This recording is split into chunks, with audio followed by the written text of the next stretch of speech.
Dr. Sinan Giri, Türgi teemade vanemteadur, Foundation for Defensive Democracies. Dr. Gidi, kui oluline on see Türgi relvade ja õhutõrjesüsteemide nõudluse kasv kaitsevaldkonna seisukohalt? Kas see annab Türgile tõesti pikaajalise mõjuvõimu laheäärsete riikide ja teiste piirkondlike tegijate üle? Võimalik. Üks huvitav asi Türgi relvatööstuse juures, mis tõesti rahvusvaheliste vaatlejate tähelepanu köidab, on see, kui palju Türgi tegelikult välja toob. Aga üks peamisi küsimusi, mida peame rõhutama, on see, et enamik süsteeme, mida Türgi välja toob, on sisuliselt prototüübid. Türgi oluline õhutõrjesüsteem, mida nad reklaamivad kui Iron Dome'i ekvivalenti ja nimetavad teraskupliks, ei saa töökorda isegi enne 2030. aasta. Ja me ei tea isegi selle tõhusust selleks ajaks. Sarnaselt ka 5. põlvkonna Khan hävitajaga. Me lihtsalt ei tea. Kuigi mitmed riigid on sõlminud Türgiga lepinguid selle ostmiseks. Aga jällegi, see on tõestamata platvorm, mille kohta puuduvad sõltumatult kontrollitavad andmed, mis viitaksid sellele, et see vastab 5. põlvkonna hävitaja standarditele, vargtehnoloogia, lahinguvõime ja avionika osas.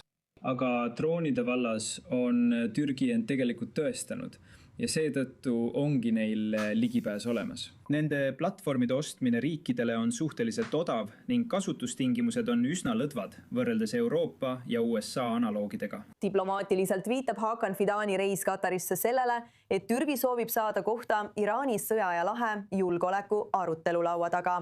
Aga kas Ankaral on tegelikult usaldusväärsust, et tegutseda tõsiseltvõetava vahendajana Lähis-Idas? See on veel lahtine, tuleb alles kindlaks teha. Türgi on tegelikult põletanud palju sildu piirkonna teiste osapooltega. Lihtsalt seetõttu, et ta on toetanud terroristlikke organisatsioone nagu Hamas. Tegelikult võõrustas Fidan, nagu sa just mainisid eelmisel nädalal Ankaras Shura nõukogu juhti.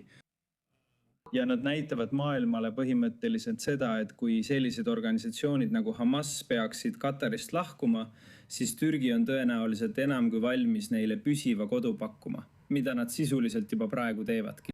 Iraani sõja puhul hoiab Türgi sidet nii Teherani ja islamirežiimiga kui ka Ameerika Ühendriikidega. Kuid tema tõhusus usaldusväärse vahendajana, kes suudaks iraanlased koos ameeriklastega läbirääkimiste laua taha tuua, on tõestamata. Kus Türgil tegelikult puudub positsioon ja hoiak, on just NATO liitlase rollis olemine, eks. Türgil on tõepoolest muresid selliste laevateede tuleviku pärast nagu Hormusi väin ja kitsaskoht Bab el-Mandevis. Aga probleem on selles, et Türgi ei ole tegelikult valmis tagama meresõiduvabadust oma märkimisväärsete sõjaliste võimetega, näiteks miinide puhastamisega. Nad lihtsalt ei ole valmis neid kasutusele võtma. Nii et neil võib olla rohkem kasu kõrvaltvaatamisest ja sündmuste kulgemise jälgimisest.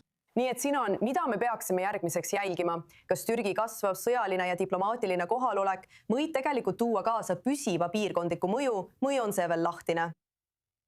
Õige. Ma ütleksin, et Türgi sõjalist arengut ei tohiks kuidagi alahinnata.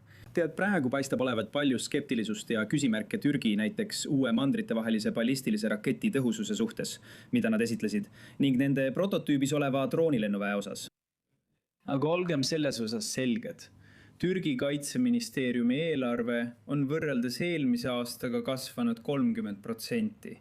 Valitsus toetab tugevalt nii eraettevõtjaid kui ka kaitseministeeriumi allikaid, kes suunavad palju raha ja teadusarendustegevust nende võimete arendamiseks. Ja tuleb lihtsalt meenutada 2000-ndatel, kui Bushi administratsioon keeldus türklastele lahingudroonide müügist. Türklased ütlesid, et teeme ise omad. Ameeriklased naersid selle üle tol ajal, aga vaadake, kus see riik nüüd on. Dr. Sinan Giri, väga tore, et olete meiega. Aitäh, et jagasite neid mõtteid i24 News Englishist täna. Aitäh!